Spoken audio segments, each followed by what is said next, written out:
বক্তব্য রাখার জন্য আহ্বান জানাচ্ছি। মাননীয় স্পিকার, আপনাকে ধন্যবাদ।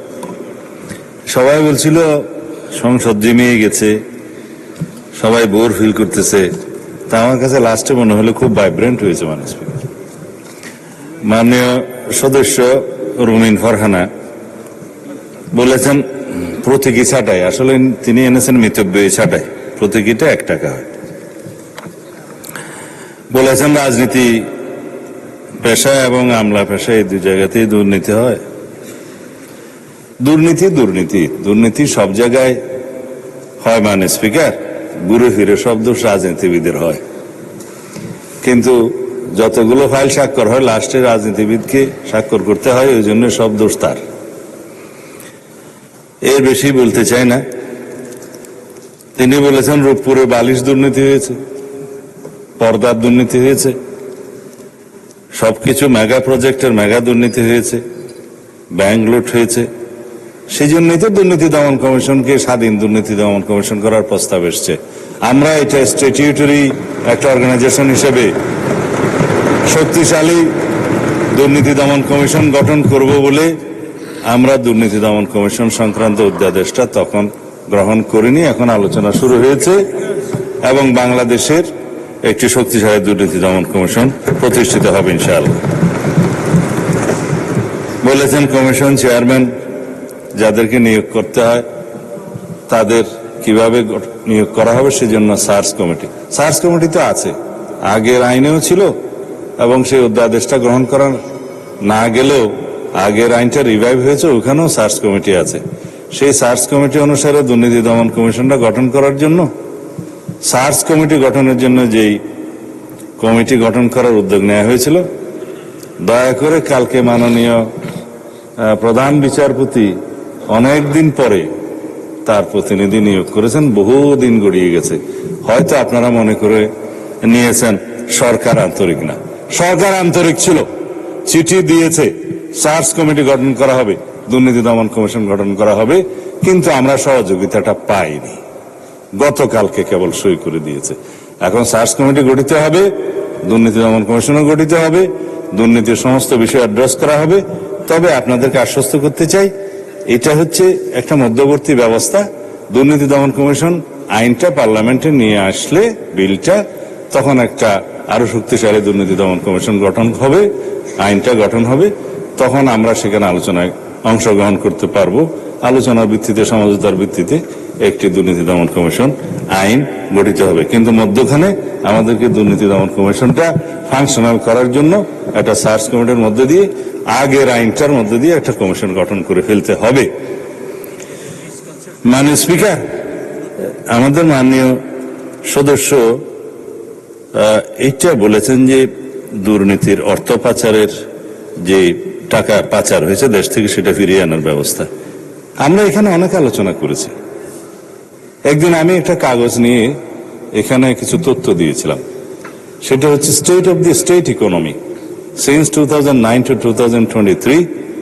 এটা হচ্ছে state of the Bangladesh economy, যেটা পাস্ট রেজিম ফেসিস্ট গভর্নমেন্টের সময় কি অবস্থায় ছিল তার উপর একটা হোয়াইট পেপার রেডি করা হয়েছিল। সেটা রিপোর্টটা পেশ করা হয়েছিল মাননীয় প্রধান উপদেষ্টা ইন্টারিম গভর্নমেন্টের কাছে। এই কমিটির সভাপতি হিসেবে দায়িত্ব পালন করেছিলেন প্রখ্যাত অর্থনীতিবিদ দেবপ্রিয় ভট্টাচার্য। এখানে সামারিতে 1 লাইনে শুধু বলি, কারণ সময় বেশি নেই, সবাই মাগরিবের নামাজের সময় চলে আসছে। 29,25,000 কোটি টাকা, ক্ষেত্রমতে প্রায় 30 লক্ষ কোটি টাকা বাংলাদেশ থেকে পাচার হয়েছে। শুধু ব্যাংকিং খাতে যে লুটপাট হয়েছে সেটা দিয়ে বলা হয়েছে, রাজনৈতিক বিবেচনায় যে ব্যাংক লোন দেওয়া হয়েছে সেটাতে 24টা পদ্মা সেতু করা যেত। তো সুতরাং এগুলো অ্যাড্রেস করতে হবে, সমস্ত পাচারকৃত অর্থ ফিরিয়ে আনতে হবে, সবার সহযোগিতা সেখানে আমরা চাই। মাননীয় স্পিকার, মাননীয় সদস্য শফিক সাহেব, ডক্টর শফিকুল ইসলাম মাসুদ, তিনি বলেছেন কমিশনের জবাবদিহিতা নিশ্চিত করা হবে, সেটা আইনের মধ্যে আমরা আনবো, নিশ্চিত করার জন্য যা যা সাজেশন আপনারা দিবেন। তো এইখানে অন্য একটা প্রসঙ্গ নিয়ে এসছে, কালকে সেই ডিবেটটা শেষ হয়েছে, আমাকে স্কোপ দেওয়া হয়নি সেই পাল্টাটা বলার জন্য। ভালোই হয়েছে আপনি বলেছেন, যে রেপের একটা দর্শনের কথা বলেছেন। এটা মানে স্পিকার, আমাদের মাননীয় বিরোধী দলীয় নেতা জামায়াত ইসলামের সম্মানিত আমির সাহেব একটা স্ট্যাটাস দিয়ে বলেছিলেন, জিশান নিখোঁজ হওয়ার 19 ঘন্টা পার হয়ে গেল, সরকার এখনো উদ্ধার করতে পারেনি, কি করছে? তো সেজন্য 19 ঘন্টা পার হওয়ার পরে মাননীয় স্পিকার সরকার কি করেছে সেই বয়ানটা দিয়েছিলাম। এইটা সরকারের পক্ষে দায়িত্ব। এখন কালকে আমি বুঝিনি আসলে তারা কি দর্শনের পক্ষে কথা বলেছে না বিপক্ষে কথা বলেছে মাননীয় স্পিকার। কারণ মাননীয় মন্ত্রী, আমরা তো দুর্নীতি দমন কমিশন নিয়ে আলাপ করছি। ঠিক আছে, এটা উপরে শেষ করুন। তাইলে দুর্নীতিতেই যাচ্ছি। মাননীয় স্পিকার দুর্নীতির ক্ষেত্রে বলেছে উচ্চ এবং নিম্ন দুর্নীতি। আইনে কিন্তু ডেফিনেশনে উচ্চ দুর্নীতিও নাই, নিম্ন দুর্নীতিও নাই। দুর্নীতি এবং দুর্নীতি একই ডেফিনেশন। এখানে দুর্নীতি ছোট হয় না, বড় হয় না। যেমন দর্শন ছোট হয় না, বড় হয় না, সবই সমান। রামিসা আর জিশান সবই সমান দর্শনের ক্ষেত্রে।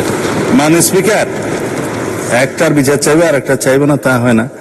আমরা দুর্নীতি দমন কমিশনকে যেহেতু শক্তিশালী করতে চাই, এটা জাতির প্রত্যাশা, সেজন্য এখানে কিছু ইনফ্রাস্ট্রাকচার আছে, কিছু আইনে আছে, কিছু রেভিনিউ বৃদ্ধি আছে। সব মিলিয়ে যে অর্থটা ব্যয় হয়ে গিয়েছে সেটা তো ইন্টারিম গভর্নমেন্টের সময় হয়ে গেছে, আগামীতে আরো হয়তো আসবে। সুতরাং এই ব্যাপারে ছাঁটাই প্রস্তাবগুলো নামঞ্জুর করার জন্য আমি আহ্বান জানাচ্ছি আপনাকে। আর তারপরে তো ভোট হবে। ধন্যবাদ মাননীয় স্পিকার। ধন্যবাদ মাননীয় মন্ত্রী। সংসদের সামনে প্রশ্ন হচ্ছে, মাননীয় সদস্য বেগম রুমিন ফারহানা ও মোহাম্মদ শফিকুল ইসলামের ছাঁটাই প্রস্তাবগুলো গ্রহণ করা হোক। যারা এই প্রস্তাবের পক্ষে আছেন তারা হ্যাঁ বলুন, যারা এই প্রস্তাবের বিপক্ষে আছেন তারা না বলুন। আমার মনে হয় না জয়যুক্ত হয়েছে, না জয়যুক্ত হয়েছে, না জয়যুক্ত হয়েছে। সংসদের সামনে প্রশ্ন হচ্ছে, মাননীয় প্রধানমন্ত্রীর পক্ষে মাননীয় স্বরাষ্ট্রমন্ত্রী সালাউদ্দিন আহমদের প্রস্তাব মতো দুর্নীতি দমন কমিশন খাতে মহামান্য রাষ্ট্রপতিকে অনধিক 20 কোটি 79 লক্ষ টাকা মঞ্জুর করা হোক। যারা এই প্রস্তাবের পক্ষে আছেন তারা হ্যাঁ বলুন, যারা এই প্রস্তাবের বিপক্ষে আছেন তারা না বলুন। আমার মনে হয় হ্যাঁ জয়যুক্ত হয়েছে, হ্যাঁ জয়যুক্ত, হ্যাঁ জয়যুক্ত হয়েছে। অতএব দাবি নম্বর 55 সংসদে গৃহীত হলো।